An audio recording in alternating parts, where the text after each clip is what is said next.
Envolée spirituelle.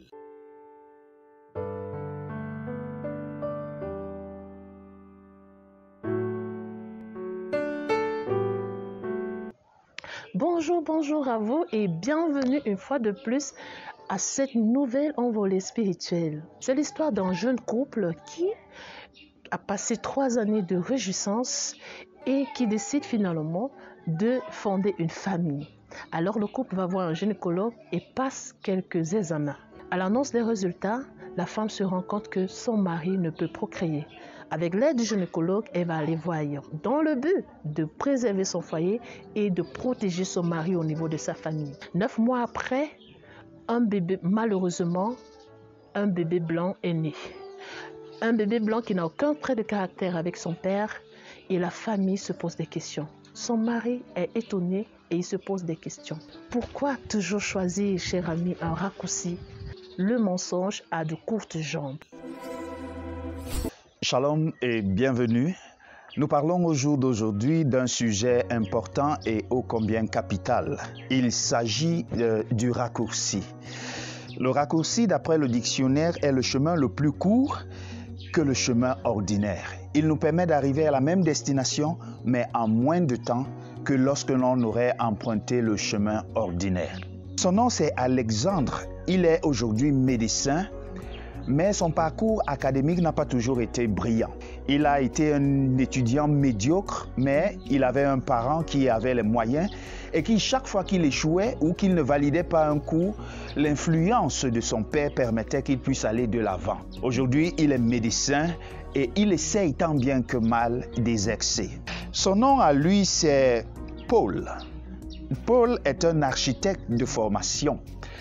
Lui non plus n'a pas eu une grande réussite à l'école. D'ailleurs, il n'était pas régulier au cours. Finalement, quand même, il a eu son diplôme et cela a surpris plus d'une personne. Quels sont les moyens qu'il a eu à utiliser? Personne ne sait. La vérité, c'est qu'il a fini par sortir avec son diplôme, le qualifiant comme étant un architecte. Je l'ai dit, le raccourci, c'est le chemin le plus court qui nous permet d'arriver à la destination.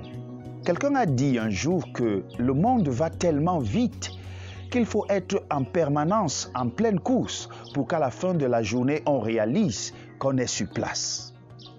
C'est ça la vérité. Le téléphone fixe, qui hier encore était à la mode, aujourd'hui est démodé. Hier, on parlait des téléphones sans WhatsApp. Aujourd'hui, tu peux appeler quelqu'un et tu le vois. Hier, encore, on parlait des voitures telles que des Saviem. Aujourd'hui, on parle des voitures telles que des Land Rover et autres marques. Le monde va tellement vite qu'il faut tout le temps être update. Et ceux qui ne peuvent pas s'arrimer, très souvent, tendent à utiliser des raccourcis. Lorsque nous ouvrons nos Bibles dans le livre de Genèse chapitre 21, le verset 10, la Bible dit ceci. Et elle dit à Abraham, chasse cette servante et son fils, car le fils de cette servante n'héritera pas avec mon fils, avec Isaac. Abraham est le père de la foi. Dieu lui a promis de lui donner un fils, le fils de la promesse.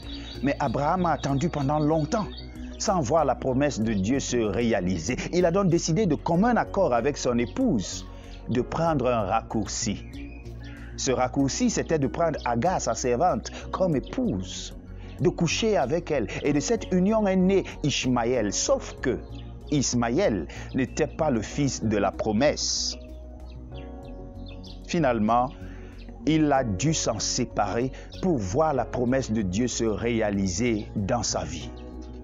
Oui, je l'ai dit, nous vivons dans un monde où tout va vite et chacun veut vite aller, veut vite arriver, veut être le premier à avoir quelque chose. Mais cela n'est pas très souvent sans conséquence. Notre fameux médecin du nom d'Alexandre a eu son diplôme suite à l'influence de son père dans la société. Sauf que quelques années après, parce qu'il avait établi un mauvais diagnostic, un enfant est mort sur une table d'opération. Notre ami Paul a eu son diplôme d'architecte, oui c'est vrai. Sauf que quelques semaines après, un immeuble s'écroulait dans la cité faisant plusieurs morts. parce que simplement, il n'avait pas fait les calculs qu'il fallait. Il n'avait pas dosé le ciment là où il fallait et il n'avait pas donné les instructions qu'il fallait pour que cet immeuble puisse être viable. Combien d'immeubles avons-nous construits dans nos vies avec précipitation? Combien de faux diagnostics avons-nous fait de nos vies pour qu'aujourd'hui nous soyons dans une catastrophe énorme? Beaucoup de vies aujourd'hui sont en lambeaux. Beaucoup de mariages aujourd'hui sont en lambeaux. Beaucoup de familles aujourd'hui sont divisées parce que quelqu'un ayant voulu prendre le raccourci. On veut tous arriver, mais tous on veut être les premiers. Seul l'effort fourni donne une satisfaction complète. Seule l'assiduité donne des victoires. Seul le combat nous permet d'engranger des victoires viables et sûres. Qu'en est-il de toi? Le fais-tu dans ta vie, des études? Dans ton mariage? Attends-tu un enfant? Ne cherche pas de raccourci. Dieu te donne ton enfant. Attends-tu un travail? Ne cherche pas de raccourci. Dieu te donne ce travail. Évitons les raccourcis autant que faire se peut, parce que tôt ou tard, on finit par en récolter des conséquences. Prions. Notre Dieu, notre Père, trop longtemps nous avons pensé nous en sortir sans ton aide. Trop longtemps nous avons pensé être des petits malins qui pouvaient arriver en un jour là où d'autres ont pu passer 3 ou 4 jours. Aujourd'hui, nous apprenons à nos dépens, Seigneur, que tout cela n'est que ruse du diable. Prends-nous, Seigneur, et aide-nous à marcher selon ta volonté.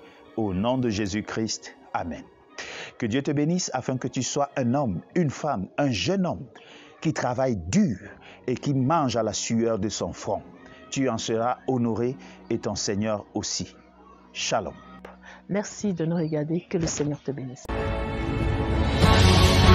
Du lundi au vendredi, recevez tous les matins des méditations inspirées et prenez chaque jour une envolée spirituelle. Que le Seigneur vous bénisse. Shalom.